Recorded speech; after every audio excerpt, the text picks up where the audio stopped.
नमस्ते दोस्तों, जय हिंद, वंदे मातरम। कैसे हैं आप सब? स्वागत है आप सभी का यूपी पीसीएस की मुख्य परीक्षा के लिए सामान्य हिंदी और निबंध के इस सत्र में।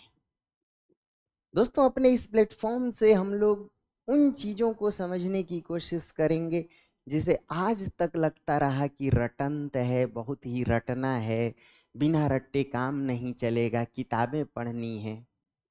यकीन मानिए, चाहे वो कंपलसरी हिंदी हो, चाहे वो ऐसे निबंध हो, बिल्कुल रटंत नहीं है। चाहे आप इंग्लिश मीडियम के हों, चाहे आप हिंदी मीडियम के हों, कंपलसरी हिंदी या सामान्य हिंदी और ऐसे पेपर, यानी कुल ये 300 अंकों का खेल। 150 का कंपलसरी पेपर कंपलसरी हिंदी और 150 अंकों का ऐसे पेपर निबंध, ये पूरी तरह टेक्निकल है, पूरी तरह वैज्ञानिक है। आपको लग रहा होगा कि ऐसे कैसे, बचपन से तो हम लोग रटते आए हैं। लेकिन एक एक चीज को अगर हम फॉर्मूला से देखेंगे तो आपको यकीन हो जाएगा कि वाकई रटंत नहीं है। आइए बात करते हैं हम लोग सबसे पहले सामान्य हिंदी। और सामान्य हिंदी में यदि पेपर को दो हिस्से में बांट दिया जाए तो एक हिस्सा उसका कंपोजिट पेपर का है। दोस्तों, कंपोजिट पेपर में आप लोग गद्यांश का उत्तर देते हो, यानी कंप्रीहेंशन पर काम करते हो। अब उसी कंप्रीहेंशन में आपको व्याख्या करनी होती है, एक दो प्रश्नों का उत्तर देना होता है, आप संक्षेपण करते हो, प्रेसी राइटिंग का काम करते हो। यह प्रश्न 60 अंकों का होता है। कंपोजिट वर्क में ही एक दूसरा प्रश्न आता है जिसे आप लोग पत्र आलेख या पत्रालेख कहते हो। पत्र आलेखन या पत्र प्रारूप, यह भी मैथमेटिकल है, टेक्निकल है। क्योंकि जब आप पत्र प्रारूप तैयार करते हो तो आलेख या प्रारूप का एक मतलब होता है, वह पत्र जो निश्चित कार्य के लिए सरकारी आदेशों के द्वारा जारी किया जाए, यानी उसका रूप निश्चित हो, इसीलिए उसे प्रारूप कहते हैं, पत्र प्रारूप। आप देखे होंगे, इतिहास पढ़ते होंगे, जीएस में हिस्ट्री, उसमें भी शिलालेख है, शिला आलेख। राजकीय आदेश के द्वारा, यानी शासन के द्वारा, राज सत्ता के द्वारा जब किसी आलेख को या आदेश को शिला पर लिखवाया जाए या भोज या ताड़पत्र पर, तो उसका एक निश्चित रूप, उसका एक निश्चित फॉर्मेट होता है कि पत्र संख्या क्या होनी चाहिए, पत्र के लिए दिनांक कहाँ लिखा जाए, जिस विभाग या जिस सरकार या जिस मंत्रालय से पत्र जारी किया गया है उसका नाम कहाँ लिखा जाए, जारी करने वाले अधिकारी यानी प्रेषक का नाम कहाँ हो, पाने वाले अधिकारी या विभाग यानी प्रेषिती का नाम कहाँ हो, पत्र का विषय सब्जेक्ट कहाँ लिखा जाए, और अंत में किस जगह पर भेजने वाले का हस्ताक्षर हो, बाईं ओर हो, दाईं ओर हो, जिस विभाग को भेजा गया उसका एड्रेस कहाँ लिखा जाए। तो ये पत्र क्रमांक से लेकर के दिनांक तक, सब्जेक्ट से लेकर के मुख्य विषय तक, सिग्नेचर करने वाले ऑथोरिटी से लेकर के पाने वाले विभाग तक के सभी आंकड़ों को एक निश्चित टेबल में, एक क्रम में, एक निश्चित ऑर्डर में कैसे सजाया जाए, इसीलिए इसे पत्र प्रारूप या पत्र आलेखन कहते हैं। तो ये सारी चीजें टेक्निकल हैं। दोस्तों, ये जो आप कंपोजिट वर्क करते हो कंपलसरी हिंदी में, सामान्य हिंदी में, तो इसमें एक दूसरा पार्ट है जिसे आप व्याकरण या ग्रामर कहते हो। बचपन से हम लोग रटते आए, बचपन से हम लोग क्या रटते आए, अनेक शब्दों के बदले एक शब्द, जो जैसा कि आपके सिलेबस में विलोम शब्द को रटते आए, हम लोग रटते आए मुहावरा लोकोक्ति को, हम लोग रटते आए उपसर्ग प्रत्यय को, हम रटते आए वर्तनी कैसे शुद्ध करें। लेकिन यकीन मानिए, ये जो आज का हमारा सेशन है और इस पर हमारी रेगुलर क्लास भी चलेगी, ये सेशन सिर्फ इसके लिए है कि चाहे आप इंग्लिश मीडियम वाले हो, चाहे आप हिंदी माध्यम वाले हो, दोनों के लिए ये खंड रटंत नहीं है। कुल 150 के लिए जो सामान्य या कंपलसरी हिंदी है, और 150 के लिए जो एसे या निबंध पेपर है। आइए इसको पूरी टेक्निकल थ्योरी के साथ, इसे वैज्ञानिकता के साथ हम सीखने की कोशिश करें। और इसकी टेक्निकलिटी जो है, ये क्यों टेक्निकल है, ये क्यों वैज्ञानिक है, ये क्यों पूरी तरह से मैथमेटिकल है, एक एक सूत्र के साथ अगर आप पकड़ेंगे, समझेंगे, तो कभी भूल नहीं पाएंगे। दोस्तों, आइए बात करते हैं कि क्या वर्तनी शुद्धि, स्पेलिंग एरर की जो हम बात करते हैं ग्रामर में या व्याकरण में, वर्तनी शुद्धि को रटना पड़ेगा या ये मैथमेटिकल है, टेक्निकल है? दोस्तों, आज तो पूरी क्लास संभव नहीं है और बहुत सी बातें करनी है। एक एक टॉपिक को हम लोग 2-2, 3-3 दिन समय देके सीखेंगे। एक एक टॉपिक पर 2-3 घंटे का समय लगेगा। आज सिर्फ आप ट्रेलर देखिए। जैसे मान लीजिए आपके सिलेबस में वर्तनी शुद्धि है, और वर्तनी शुद्धि को लेकर के हम टेंशन में होते हैं, पशुपेश में होते हैं, द्वंद्व में होते हैं। इसका क्या करें? आइए कुछ जादू देखते हैं। दोस्तों, चवर्ग की जो ध्वनि होती है, च छ ज झ, इसे तालव्य वर्ण कहते हैं। और ऊष्म व्यंजन में इसे भी तालव्य कहते हैं। ध्यान से सुनिएगा। किसी शब्द में अगर च छ ज ध्वनि है, खास करके च छ, तो उसके पहले लगने वाला आधा स हमेशा तालव्य ही लगेगा। ये 3 स है। इसको तालव्य कहते हैं, इसको मूर्धन्य कहते हैं, और इसको दंत्य कहते हैं। सुनिएगा सिर्फ 2 मिनट। जैसे मान लीजिए कि कोई शब्द है निश्चल।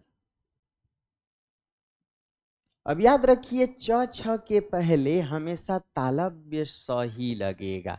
ये तालव्य है तो ये ध्वनि भी तालव्य है। जैसे निश्चल, छ के पहले हमेशा यही स लगेगा। जैसे पुरस्चरण, अब देखिए ये च ध्वनि है, चूंकि ये तालव्य ध्वनि है, च छ ज झ, ऐसे में इसके पहले जो आधा स लगेगा वो हर हाल में यही लगेगा। तो ध्वनि तालव्य च छ, इसके पहले लगने वाला स, ऊष्म स भी तालव्य होगा। आप आजमा के देख लीजिए। जैसे मान लीजिए कि किसी शब्द में मूर्धन्य ध्वनि है, टठ डढ़, इसे मूर्धन्य ध्वनि कहते हैं। घबराने की जरूरत नहीं। जो लोग ये सब नहीं जानते हो, रेगुलर क्लास में इन चीजों को भी सीखेंगे। तो किसी शब्द में यदि मूर्धन्य ध्वनि है, तो याद रखिए इसके पहले मूर्धन्य स का ही प्रयोग होगा, आधा मूर्धन्य स। कैसे? जैसे मान लीजिए शब्द है धनुष टंकार। अब ये ट के पहले कौन सा स लगाएं तो मूर्धन्य ही लगेगा, चूंकि ये मूर्धन्य ध्वनि। छोटे शब्दों से देखिएगा, जैसे दुष्ट, जैसे सृष्टि। क्यों ट ठ के पहले जैसे निष्ठुर लिखना, तो याद रखिए ट ठ के पहले हमेशा मूर्धन्य स ही लगेगा। ऐसे ही दोस्तों, ये जो ध्वनियां हैं तथ दध न, इन्हें दंत्य ध्वनि कहते हैं। और जो दंत्य स होता है वो ये होता है। इसका मतलब है कि किसी शब्द में अगर हम दंत्य ध्वनि को देखें तो उसके पहले हमेशा दंत्य स ही लगेगा, जैसे निस्तेज। अब त के पहले आधा स यही होगा। समझिए, जैसे प्रस्थान, तो भाई थ है, त थ ध्वनि है, इसके पहले दंत्य स ही लगेगा, प्रस्थान। जैसे इंद्रप्रस्थ, देखिए कितना आसान है, त थ के पहले हमेशा आधा स, यानी कितना सिंपल है कि अगर ध्वनि च छ है तो इसके पहले आधा तालव्य स, क्योंकि ध्वनियां तालव्य में है। अगर किसी शब्द में ट ठ ध्वनि है तो उसके पहले आधा मूर्धन्य स, क्योंकि ये ध्वनियां मूर्धन्य हैं। अगर किसी शब्द में त थ ध्वनि है तो उसके पहले आधा दंत्य स, क्योंकि ये ध्वनियां दंत्य ध्वनियां। अब अगर इस प्रक्रिया से बात किया जाए तो मान लीजिए कि कुछ शब्दों को लिखना पड़े हमें, जैसे प्रेस्थ, तो त थ के पहले हमेशा यही स लगाएंगे। जैसे चेष्टा, तो याद रखिए ट के पहले यही शब्द होगा। मान लीजिए किसी शब्द में दो आधा स है, इसका पता कैसे करें? देखिए तो, निश्चेष्ट, ट के पहले जो स लगेगा आधा मूर्धन्य, च के पहले आधा तालव्य स। कितना सिंपल है ना। जैसी ध्वनि होगी वैसा ऊष्म व्यंजन यानी स होगा। च छ ध्वनि तो ऊष्म व्यंजन तालव्य स, ट ठ ध्वनि तो मूर्धन्य स, त थ ध्वनि तो दंत्य स। इतना ही नहीं, ये जो जादू है वो बहुत दूर तक चलता है। जैसे मान लीजिए किसी शब्द में अगर क ख ध्वनि हो या प फ, तो ये क ख कंठ्य है और प फ ओष्ठ्य है। एक अपवाद नियम को छोड़ करके क ख और प फ ध्वनियों के पहले भी हमेशा आधा मूर्धन्य स लगता है। अब देख लीजिए आविष्कार, समझिए, जैसे निष्पाप, निष्फल, तो आप देखेंगे कि यही ध्वनि लग रही है। वर्तनी शुद्धि हो, चाहे अनेक शब्दों के बदले एक शब्द हो, चाहे मुहावरा लोकोक्ति हो, चाहे उपसर्ग प्रत्यय हो, चाहे विलोम। आप यूपी पीसीएस की मुख्य परीक्षा में व्याकरण के जो प्रश्न सॉल्व करते हैं वो इन्हीं टॉपिक से हैं। यहां भी आप देखेंगे कि पूरी तरह बातें मैथमेटिकल हैं। अब जैसे मान लीजिए आप अनेक शब्दों के बदले एक शब्द का प्रयोग कर रहे हैं, आप कहते हैं कि इन्हें रटना पड़ेगा। याद रखिए, ये भी रटंत नहीं है, कुछ कहानियों को पकड़ना पड़ेगा। जैसे मैं आपको समझाता हूं, मान लीजिए ये चीजें तो आसान है। लंबा है उदर जिसका लंबोदर, जिसकी भुजाएं घुटने तक लंबी हैं अजानुभुज। लेकिन कई चीजें ऐसी हैं कि कहानी से आप जोड़ पाओगे और उसके साथ पर्यायवाची शब्दों को भी सीख पाओगे। जैसे मैं आपको एक छोटी सी कहानी बताता हूं। छोटी सी कहानी यह है कि माता पार्वती ने शिव को प्राप्त करने के लिए तपस्या की, और इस तपस्या में उन्होंने उस कठोरता को धारण किया, यानी ऐसी कठोर तपस्या की, ऐसी सघन तपस्या की कि पेड़ से गिरे हुए पत्तों को भी खाना छोड़ दिया। अब याद रखिए, आप इंग्लिश मीडियम वाले हो चाहे हिंदी मीडियम वाले हो, पर्ण माने पत्ता होता है, ये आप जानते हो। आप ज्योग्राफी जीएस में पढ़ते हो पर्णपाती वन, ये तो रटाने की जरूरत नहीं है।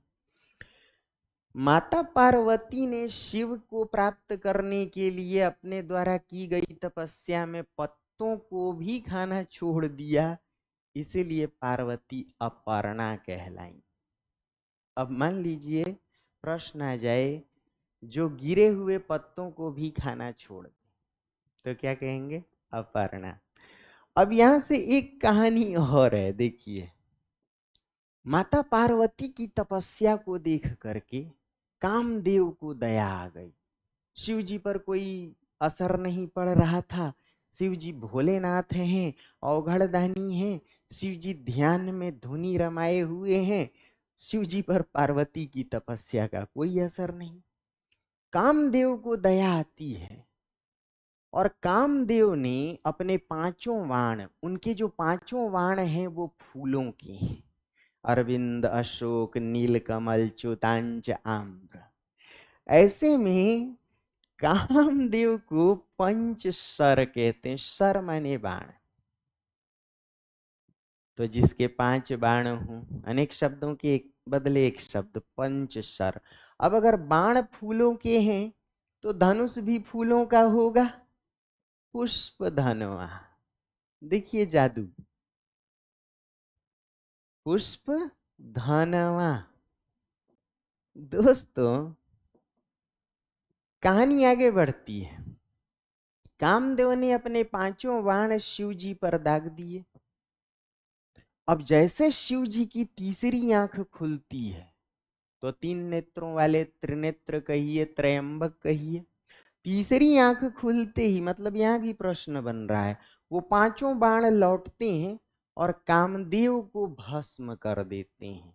इसीलिए कामदेव के जो शत्रु हैं कामारी, वो भी शिव हैं।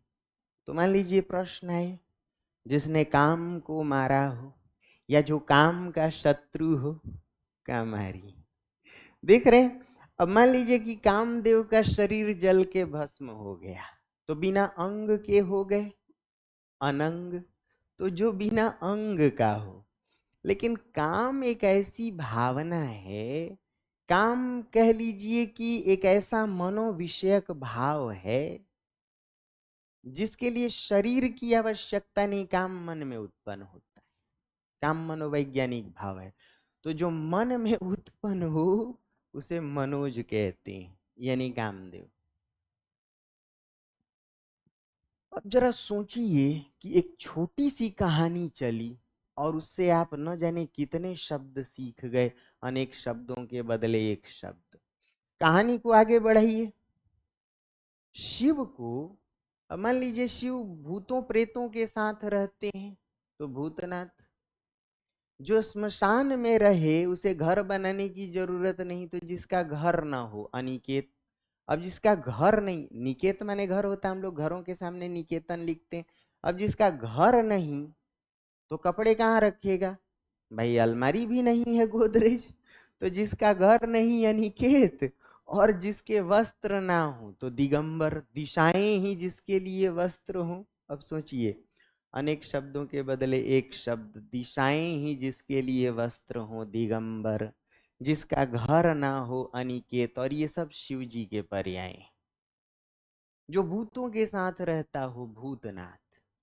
अब यहां से मान लीजिए और कहानी को आगे बढ़ाएं, तो शिव जी जिनके 5 सिर हैं, इसीलिए शिव जी पंचानन है। 5 सिर क्यों? क्योंकि जो पृथ्वी है या जो पूरा ब्रह्मांड है वो 5 भौतिक तत्वों से बना है। क्षिति, जल, पावक, गगन, समीरा। इसी से शरीर बना है। इसलिए शरीर खत्म हो जाए तो जो मृत्यु के देवता हो, मृत्युंजय। और पांचों प्रकृति की शक्तियों को देखने के लिए, उनकी देख रेख के लिए भाई पांचों तरफ ध्यान होना चाहिए, इसलिए पंचानन। अब यदि पिताजी पंचानन है तो उनके पुत्र कार्तिकीय षडानन है। अब उनके पुत्र गणेश जी जो हैं वो माता की रखवाली में बाहर खड़े हैं, पिता के कोप का शिकार होते हैं। ऐसे में गज का आनंद लगाना पड़ता है, गजानन। कहना मैं ये चाह रहा था, आज आपको मैं ज्यादा बोर नहीं करना चाहता, कि ये जो सामान्य हिंदी या कंपलसरी हिंदी है, ये पूरी तरह वैज्ञानिक और टेक्निकल है। इसमें चाहे आप संक्षेपण का काम करें, प्रेसी राइटिंग, यानी कंपोजिट काम करें, आप गद्यांश लिखें, उसकी व्याख्या करें, आप पत्र आलेख लिखें, पत्र प्रारूप तैयार करें, ये पूरी तरह टेक्निकल है। कई बार जो आपके सीनियर्स हैं जिन्होंने परीक्षा दी और सफलताएं अर्जित उन्होंने की, तो ऑफलाइन के दौरान अपनी रेगुलर कक्षा चलती रहती थी और वो कहते थे गुरुजी आपको ये सारी चीजें मैथ की तरह कैसे समझ में आई। तो मैं उनसे एक ही बात कहता था कि इन पर गहनता से विचार करोगे तो ये रटंत नहीं। अब जरा सोचिए कि आप लोग बार बार कहते हो गुरुजी डेमी ऑफिशियल लेटर क्या है, अर्ध सरकारी पत्र क्या है। तो याद रखिए पत्र तो सरकारी हो लेकिन लिखने का तरीका व्यक्तिगत हो तो उसे अर्ध सरकारी या डेमी ऑफिशियल लेटर लिखते हैं, जहां एक वरिष्ठ अधिकारी अपने समकक्ष या अपने सबॉर्डिनेट, हिंदी में अधीनस्थ अधिकारी को व्यक्तिगत शैली में, आत्मीय शैली में सरकारी प्रयोजनों से पत्र लिखे उसे अर्ध सरकारी पत्र कहते हैं, डेमी ऑफिशियल। ऐसे ही मान लीजिए कि आप कहते हो कि परिपत्र को कैसे समझें। देखो परि जब उपसर्ग लगाते हो, ये भी आपके सिलेबस में उपसर्ग प्रत्यय, परि का अर्थ होता है चारों ओर। अंग्रेजी में सर्कुलर, क्यों सर्कुलर भाई? सर्किल से एक ही सरकारी पत्र जो कई विभागों, कई कार्यालयों, कई मंत्रालयों, कई अधिकारियों को एक साथ भेजा जाए, एक ही उद्देश्य से भेजा जाए, एक ही सूचना के लिए भेजा जाए, तो ऐसे सरकारी पत्र को परिपत्र कहते हैं। आपको एक मूवी याद होगी अनिल कपूर वाली नायक। तो अनिल कपूर एक दिन का सीएम बनते हैं उसमें। अब उनका जो पीए परेश रावल, तो परेश रावल साहब कहते हैं कि सीएम साहब ऐसे तो आप जितने बेईमान और भ्रष्ट अधिकारी हैं उनको सस्पेंड करते करते सिग्नेचर करते रहिएगा तो 24 घंटे आपके ऐसे ही पार हो जाएंगे। तो अपना सीएम पढ़ा लिखा उसमें, सीएम साहब का कहना है कि तुम एक सर्कुलर जारी करो, मैं उस सर्कुलर पर एक ही सिग्नेचर करूंगा, बाकी तुम सबके नाम नाम टाइप करवा लो। तो एक सूचना के लिए, एक उद्देश्य के लिए जब कोई सरकारी पत्र अलग अलग विभागों, कार्यालयों, मंत्रालयों, अलग अलग दफ्तरों, अधिकारियों, कर्मचारियों को एक ही पत्र एक साथ भेजा जाए उसे परिपत्र कहते हैं। अब इनमें कहाँ क्या लिखना है, पत्र क्रमांक कहाँ लिखना है, चूंकि इन सब का एक निश्चित प्रारूप है, इनका एक निश्चित फॉर्मेट है, इसीलिए इन्हें पत्र प्रारूप कहते हैं। दोस्तों इसी तरीके से आपको तैयार करना है निबंध, एसे। खूब ध्यान से सुनिएगा।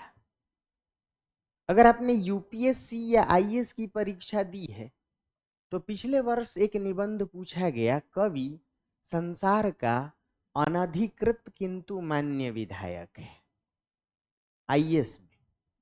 और ठीक पिछले साल आप यूपी पीसीएस की अगर मुख्य परीक्षा दे के आए हैं तो निबंध पूछा हुआ है मानव मूल्य और साहित्य। इसका मतलब है कि कवि मान्य विधायक, विधायक माने जो विधान बनाए, जैसे संविधान शब्द है तो संविधान का अर्थ क्या होता है? जो लेजिस्लेटिव असेंबली का काम करे, जो लेजिस्लेशन तैयार करे, एक्ट तैयार करे। विधान माने नियम तैयार करना, विधायक माने जो नियम बनाए, इसीलिए विधान मंडल कहते हैं किसको? संसद को, या राज्यों में विधानसभा परिषद को।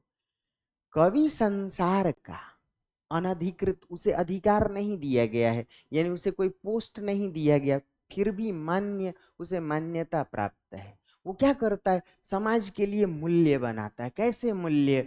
जिसे आप एथिक्स में पढ़ते हो, वर्चुअल मूल्य। सदाचार क्या है, सेवा क्या है, त्याग क्या है, परोपकार क्या है, करुणा क्या है, एल्ट्रुइज्म किसे कहते हैं, कंपैशन किसे कहते हैं, सत्यनिष्ठा किसे कहते हैं, ईमानदारी किसे कहते हैं, ऑनेस्टी क्या है, ऑब्जेक्टिविटी, करेक्ट है। इन्हीं मूल्यों को सदगुण और इन्हीं मूल्यों को मानव मूल्य कहते हैं। अब याद रखिए, आईएएस में ठीक 3 साल पहले पूछा, मूल्य वो नहीं जो व्यक्ति को चाहिए, मूल्य वो है जो समाज को, यानी समाज को कैसे मूल्य चाहिए, मानव मूल्य, वर्चू। इसे ही हिंदी में सद्गुण कहते हैं। तो साहित्य का काम, कवियों का काम सद्गुण को डेवलप करना है। इसीलिए साहित्य क्या सिखाता, तुलसी हमें सिखाते हैं, परहित सरिस धर्म नहीं भाई, परोपकार से बढ़ करके कोई धर्म नहीं। ऐसे ही तुलसी सिखाते हैं, धर्म न दूसर सत्य समाना, सत्य से बढ़ करके कोई धर्म नहीं। ऐसे ही आप बौद्ध जैन साहित्य को पढ़ें, वैष्णव साहित्य को पढ़ें, गीता को पढ़ें, तो आप देखेंगे कि इन रचनाओं में हिंसा हिंसा दोनों पर चर्चा की गई है। चाहे गांधी के थॉट्स को पढ़ें, अहिंसा परमो धर्म। तो साहित्य बेसिकली क्या है, साहित्य मानव मूल्यों को डेवलप करता है। इसलिए साहित्यकार का काम मानव मूल्यों का विकास है। और तब कहा जाता है कि जहां न पहुंचे रवि वहां पहुंचे कवि। इसीलिए कहा जाता है कि कविता का काम मनुष्य को मनुष्यता की उच्च भूमि में ले जाना है। इसीलिए कहा जाता है साहित्य समाज का दर्पण और दीपक दोनों है। इसीलिए कहा जाता है कि साहित्य समाज के लिए लोक मंगल का आधार है। मतलब कि चाहे पीसीएस में निबंध है, चाहे आईएएस में। अब आप देखिए, सबको मिला करके जो निबंध आईएएस में पूछे जा रहे हैं, इस बार के प्रश्न को देखिए कि विचार एक समाज को जन्म भी देता है और एक दूसरे समाज की स्थापना भी करते, यानी समाज को बदल भी सकता है। पीसीएस में यही निबंध घुमा करके पूछा गया था कि मनुष्य के हाथ में है कि वह कैसा समाज बनाए। मनुष्य यानी हम विचारशील प्राणी हैं। तो ऐसे के 3 प्रश्न आपसे पूछे जा रहे हैं, 50-50-50 के। एक साधे सब साधे। आप लोग यूपी पीसीएस के लिए निबंध ऐसा तैयार करें कि आईएएस में भी काम आ जाए। आजकल बीपीएससी को देख रहे हैं कि उसमें 100-100 अंकों के कुल 3 निबंध, यानी 300 अंकों के, और यहाँ 250 अंक। तो चाहे ये 150 अंक हो, ये 250 या 300, क्यों ना एक साथ हम इनकी तैयारी करें। एक तीर से अनेक शिकार। आप आरएएस की परीक्षा दे रहे हैं, एमपीपीसीएस, वहां भी ऐसे है, वहां भी सामान्य हिंदी है। तो थोड़ा ये टाइम टेकिंग है। मान के चलिए कि आप लोगों को कुल मिला करके मुझे 15 से 20 दिन देने पड़ेंगे।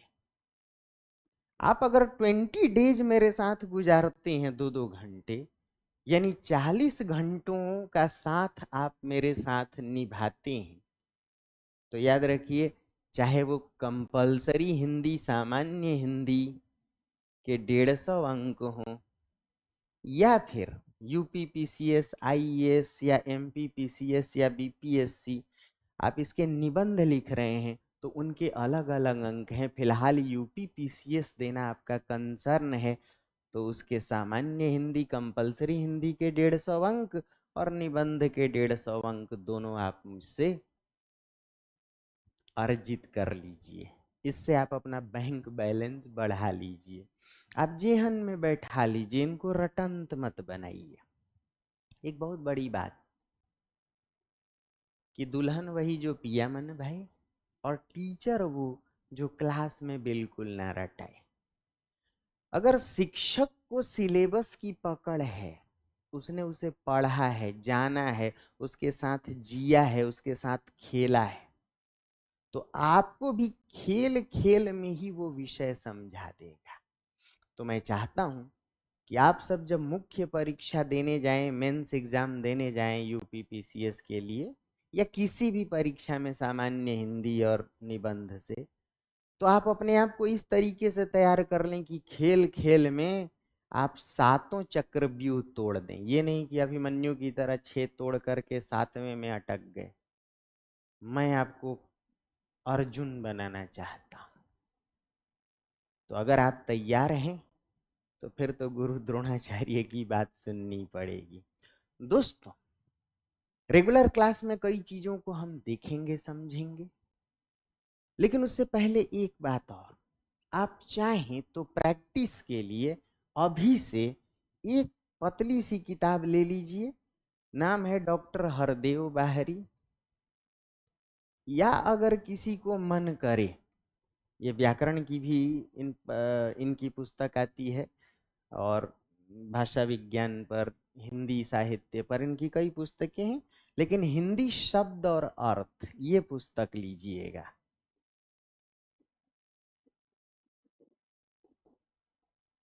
अगर आपको मन करे कि एक और सहज किताब लें, इन्हें ना लें, तो आप चाहें तो डॉक्टर बचनदेव कुमार, इनकी भी पुस्तक ले सकते हैं, बहुत ही आसान है। खास करके जो लोग बिहार वगैरह के हैं, वासुदेव नंदन शास्त्री की भी अच्छी पुस्तक है। तो जो लोग बहुत पुराने पढ़े हुए लोग हैं, जैसे इंग्लिश ग्रामर में आप लोग कहते हो ना, high school grammar, high school English grammar and composition, rain and Martin, तो जिस प्रकार वो किताब ब्रह्मास्त्र है, हिंदी व्याकरण के लिए, पत्र लेखन के लिए हरदेव बाहरी की पुस्तक ब्रह्मास्त्र है। या फिर चाहें तो डॉक्टर बचनदेव कुमार या वासुदेव नंदन शास्त्री भी ले सकते हैं। तो ये एक पुस्तक ले लीजिए, बाकी शेष बातों को आप रेगुलर क्लास में देखें। तो बहुत बहुत शुभकामनाएं, बहुत बहुत धन्यवाद। God bless you.